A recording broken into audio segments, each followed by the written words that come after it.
प्रिया अपनी 3 महीने की प्रेगनेंसी का अचानक से मिसगैरेज हो जाने पर इतनी ज़्यादा अंडर डिप्रेशन हो गई कि उसने मल्टीनेशनल कंपनी में अपना हाई पेइंग जॉब भी छोड़ दिया। वे सारा दिन उदास अपने कमरे में रहती। प्रिया की इस हालत से उसके ससुराल वाले बहुत ही ज़्यादा दुखी थे। उन्होंने प्रिया को बहुत समझाने की कोशिश की, पर प्रिया थी कि वह अपने इस उदासी से बाहर आने का नाम ही नहीं ले रही थी। इसी तरह एक रोज प्रिया उदास अपने कमरे में खड़ी थी कि तभी उसकी ननद डिम्पल वहां आती हैं। भाभी, मम्मी ने आपको बाहर बुलाया है, चलिए ना आपका फेवरेट शो देखते हैं, वही शो जिसमें आपका फेवरेट कैरेक्टर है। चलिए ना भाभी, मज़ा आएगा। देखो डिम्पल, मम्मी जी से जाकर कह दो कि मेरा मन नहीं है, मैं अपने कमरे में रहना चाहती हूँ। पर भाभी, आपका फेवरेट शो है, पहले आपको बहुत पसंद था। हाँ था, पर अब नहीं है। जाकर मम्मी जी से कह दो कि मैं अपने कमरे में कुछ देर अकेले रहना चाहती हूँ, प्लीज़। फिर डिम्पल वहाँ से चली जाती हैं कि तभी प्रिया के कमरे में प्रिया का हस्बैंड करण आ जाता है। प्रिया, ये क्या बचपना है, मम्मी तुम्हें बाहर बुला रही है, चलो ना, तुम्हारा फेवरेट शो आ रहा है। करण, मैंने अभी डिम्पल से कहा कि मेरा मन नहीं है, प्लीज़ मैं अपने कमरे में कुछ देर अकेले रहना चाहती हूँ, मुझे अकेला छोड़ दो। प्लीज़ करण, जाकर मम्मी जी से कह दो कि मुझे नहीं देखना। पर प्रिया, पहले तो तुम्हारा वो बहुत ही फेवरेट सीरियल था, उसमें तुम्हारा फेवरेट हीरो था। देखो, अगर शो देखने का मन नहीं है तो कहीं बाहर घूम आते हैं, तुम जल्दी से तैयार हो जाओ। करण प्लीज़, मेरा कुछ भी देखने का या कहीं भी जाने का कोई मन नहीं है, please leave me alone. Karan please leave me alone for a some time, please. फिर करण भी वहाँ से चला जाता है। प्रिया के सास ससुर भी प्रिया की इस हालत से बहुत परेशान होते हैं। प्रिया के ससुर प्रिया की सास से कहते हैं, निम्मा, बहू ने कुछ खाया? अब कैसी है बहू? जी, मैंने डिम्पल को भेजा है। डिम्पल बेटा, क्या फिर तुम्हारी भाभी कमरे से बाहर आने के लिए तैयार नहीं है? करण बेटा, ऐसा कब तक चलेगा और कितने दिन तक? ना ही तो बहू को अपनी चिंता है, ना घर की और ना ही हमारी। मम्मी पापा, भाभी तो बहुत ही ज़्यादा परेशान है। वो इतनी उदास है कि वो अपने कमरे से बाहर ही नहीं आना चाहती। उनका तो मानो कुछ करने का दिल ही नहीं कर रहा है, बस बहुत उदास हैं वो। मम्मी पापा, आप प्लीज़ प्रिया की इतनी टेंशन मत लीजिए। मैं आपको प्रॉमिस करता हूँ कि प्रिया जल्दी अपनी इस उदासी से बाहर आ जाएगी। उसे थोड़ा सदमा लगा है, पर बिलीव करो मुझ पर। मम्मी पापा, मैं जल्दी ही प्रिया को ठीक कर दूंगा। पर आप दोनों इस तरह से परेशान मत होइए, मैं आप दोनों को इस तरह से परेशान नहीं देख सकता। प्लीज़ मम्मी, प्लीज़ पापा। हाँ बेटे, तुम ठीक कहते हो, तुम उसके पति हो, तुम सब ठीक कर दोगे। बेटा, बहू का ज़्यादा दिन इस तरह से उदास रहना ठीक नहीं, ना ही हमारे लिए ना ही इस घर के लिए। तुम्हें कैसे भी करके उसे ठीक करना ही होगा। बेटा, मुझे तो लगता है कि हमें भी एक बार बहू को समझाने की कोशिश करनी चाहिए। हम बड़े हैं, शायद प्रिया बहू हमारी बात मान ले।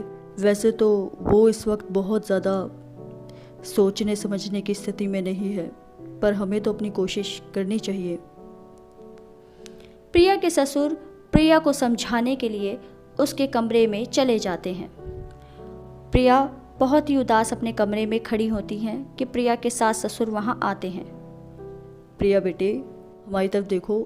पापा जी, मम्मी जी, आप यहाँ? कोई काम था तो मुझे बुला लेते। बेटा, हम कब से तुम्हें बुला रहे हैं, तुम आ ही नहीं रही हो। बाहर तुम्हारा फेवरेट शो आ रहा था, तुम लंच करने भी बाहर नहीं आई। बेटा, इस तरह से उदास रहना ठीक नहीं, तुम्हारी सेहत खराब। पापा जी, मम्मी जी, आप प्लीज़ मुझे इस तरह से मत समझाइए। मैं जानती हूँ क्योंकि जो भी कुछ गलत हुआ है वह सिर्फ़ और सिर्फ मेरी लापरवाही की वजह से हुआ है। अगर मैं थोड़ी सी सावधानियाँ करती तो इस घर में बहुत बड़ी खुशी आती। मैं तो आप दोनों की भी गुनहगार हूँ। ये तो आपका बड़प्पन है कि आप मुझे इतना प्यार देते हैं, मेरे बारे में इतना सोचते हैं, पर मैं अपने आप को कैसे माफ़ कर दूँ, जबकि मैं जानती हूँ कि सारी गलती मेरी है।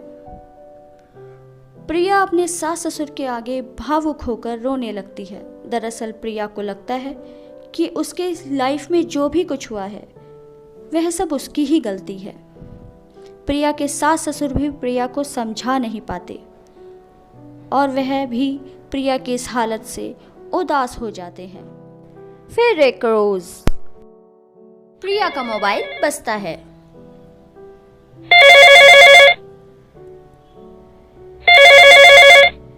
प्रिया आती है और मोबाइल को पिक करती हैं। हेलो। हेलो मोटी। कौन बोल रहा है? अरे मैं शिवानी, कौन शिवानी? तेरे पति की गर्लफ्रेंड। हो कौन तुम? अरे तू मुझे नहीं जानती, पर तेरा पति करण मुझे बहुत अच्छे से जानता है। दरअसल मेरा बॉयफ्रेंड है ना, वो जरा उससे बात तो करवाना, उसका फोन नहीं मिल रहा है। वो तुम्हारा बॉयफ्रेंड नहीं, मेरा पति है। मैं करण की वाइफ बोल रही हूँ। लगता है तुम्हें ना कोई बहुत बड़ी गलतफहमी हो गई है, या फिर तुमने कोई रॉन्ग नंबर डायल कर दिया है। एक बार नंबर ठीक से चेक करो और फिर डायल करो, समझी तुम? इतने नाराज होने का ड्रामा मत कर। दरअसल तू हो गई है पूरी पैंची टाइप, इसलिए वो मुझे ही पसंद करने लगा है। ओह हेलो, तू मेरे सामने आ जा, फिर तुझे बताती हूँ ये भैंजी टाइप क्या कर सकती है। प्रिया की आवाज़ें सुनकर करण कमरे में आ जाता है। देखो करण, अब तुम्हारे फोन भी आने लगे। कोई लड़की फोन पर बोल रही है कि वो तुम्हारी गर्लफ्रेंड है। ओ प्रिया, अब तुम मुझ पर शक भी करने लगी? क्या हो यार तुम, कोई भी कॉल आएगा तो तुम मुझ पर शक करने लगोगी क्या? वो तो आपका नाम ले रही थी करण, वो कह रही थी कि करण मेरा बॉयफ्रेंड है। आप बताओ कैसे रॉन्ग नंबर हो सकता है वो? देखो प्रिया, करण सिर्फ मेरा ही नाम तो नहीं है, और हो सकता है रॉन्ग नंबर, हो सकता है किसी और करण का कॉल यहाँ पर आ गया हो। तुम बेवजह शक कर रही हो, ऐसा कुछ भी नहीं है। मेरी लाइफ में सिर्फ तुम ही हो, समझी तुम? मेरे सारे घर वाले तुम्हें लेकर इतना परेशान हैं।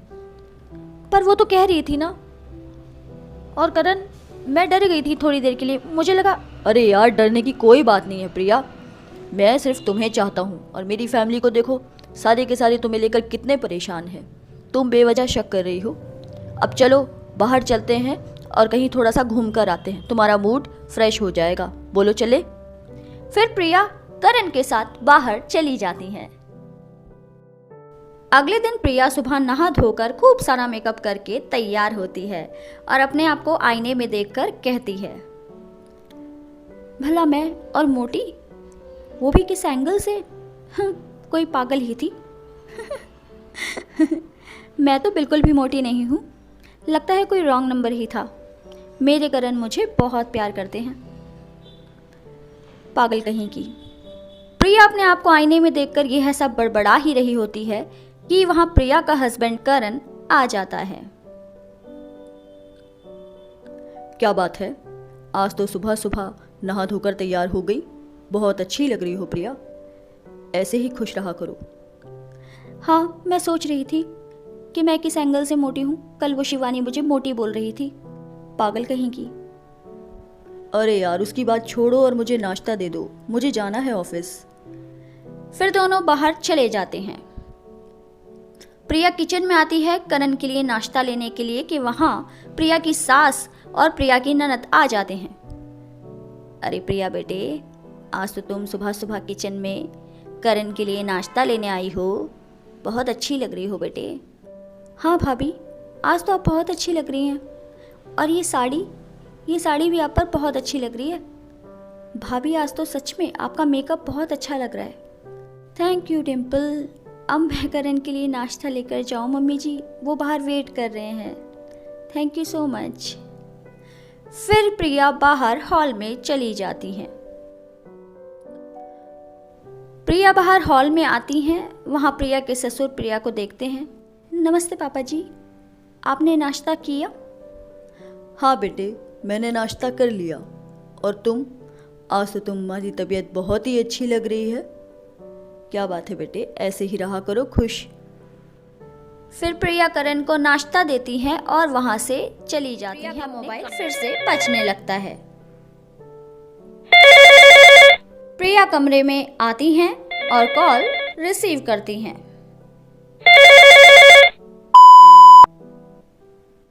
हेलो, कौन? अरे मैं तेरी पति की गर्लफ्रेंड शिवानी, कल बताया था, भूल गई मुझे?